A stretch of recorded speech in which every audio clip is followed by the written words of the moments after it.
Hello everyone, we're going to jump into level 2-3, Underground Temple. So this is the level immediately after having beaten Flame Lurker. This is actually kind of nice because there really is no level, just a boss fight. So, let's get started. Now the thing about the Dragon God boss fight is that it's actually more of a puzzle than a fight. You don't really fight the boss directly, you don't attack it really with your weapons.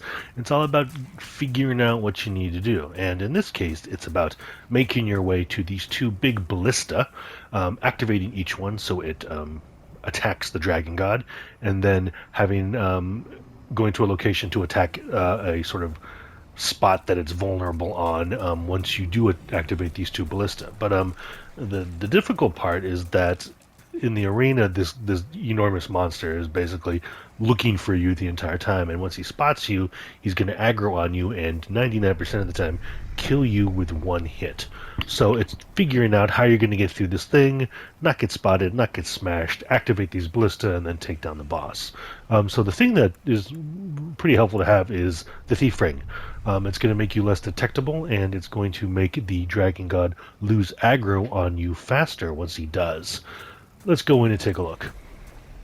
If you play through the tutorial and beat the Vanguard Demon at the end of that, you were actually killed by this same Dragon God at the end of that.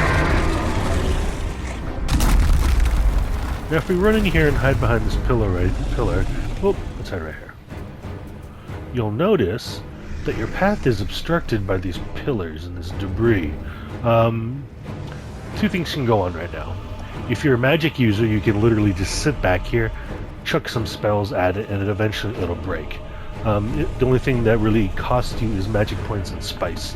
So if you have enough spice, actually it's pretty easy. If you're melee, it's just as easy, but you're going to probably take a little bit slower. Now you'll notice here the Dragon God is looking back and forth from side to side, and his eyes are orange. When his eyes are orange, that means he has not detected you. You want those eyes to be orange. When he's not looking, move in, two-hand your weapon. It'll take 2 hits to destroy the debris, and once the debris is destroyed, find another place to hide. He'll keep looking for you. Those eyes will go from red to orange, meaning that he hasn't spotted you, and then move on to the next one. Not so bad. Now here's the first ballista that I was talking about. Just run up to this little blue panel, activate it, and you'll get a cutscene of it shooting its gigantic arrow into the Dragon God's arm. 1 ballista down, 1 more to go. He's not happy. That ballista got smashed, but I'm okay. So now we're going to go to the lower level down here and try to get to another ballista that's over there on that platform. Now, as he's sort of writhing in pain, you have actually time to actually go in and get a couple of these things destroyed. Now that he's sort of regained his composure, he's going to start continuing the search for you. Just angle your camera up and pay attention to those eyes. As long as he's not looking directly at you, and as long as those eyes aren't red, you're relatively safe. This next set of debris right here is actually a little bit tougher. I like to go in and attack it and then immediately retreat behind that column.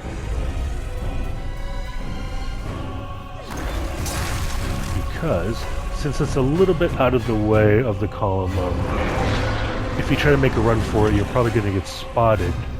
Because the last set of debris is way up here at the top. Sprint up. 2 attacks. Go up the stairs, and here you are at that second ballista. Activate it, and you've solved the puzzle of the Dragon God.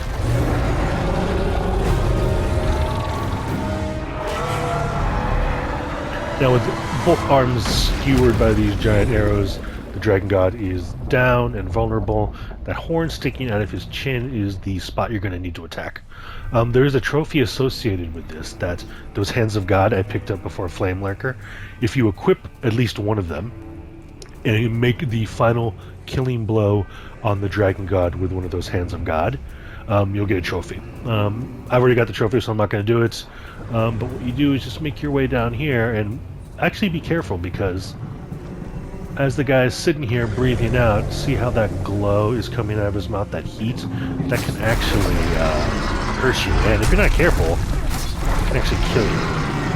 But since my weapon is sufficiently strong enough, I can just do a series of blows, takes him out, and he's dead. Now, before I touch the Archstone and warp out of here, I do want to show you one thing, and if you're familiar with World Tendency, it's basically how levels and other aspects of the game change depending on something called tendency. And tendency is affected by doing things like killing bosses, killing invaders, dying while in body form, but what you want is pure white world tendency. And so for the whole world too, once you have pure white world tendency, you actually gain access to a pretty cool weapon as a strength build, and that weapon is up here. If my world wasn't pure white, this little hallway right here would be blocked by debris and I wouldn't be able to get in. But since it is pure white, you can see the Archstone of the Digger King right there. The icon below it is glowing. There's these little sparkles coming out. That means it's pure white. And the easiest way to do this, honestly, is to beat bosses and not die while you're in body form. So here, this is the weapon called the Dragon Bone Smasher. It's super big, super powerful.